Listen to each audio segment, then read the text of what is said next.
Жана блогер болот. Мен ошол балага аябай ыраазы болуп калдым. Жана парковка жөнүндө да сөз айтты да, бир топ нерселерди айтты. Ошол парковка маселесин да биз тартипке салабыз жакында. Азыр ошону чогулуп, ар кимден ар кандай предложение түзүп атышат, сунуштап атат.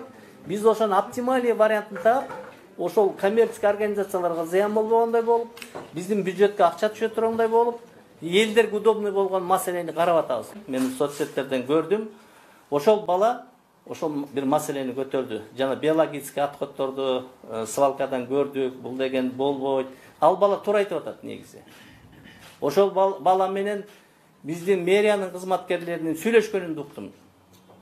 Бул эмнени билдирет? Биздин журналисттер, биздин ошол соцсеттерде иштеген блогерлерибиз, биздин иштеген управлениянын мэриянын структурасында, акимчиликтин структурасында иштеген балдарга караганда алар билимдүү болуп атат. Алар туура маселе көтөрүп атат.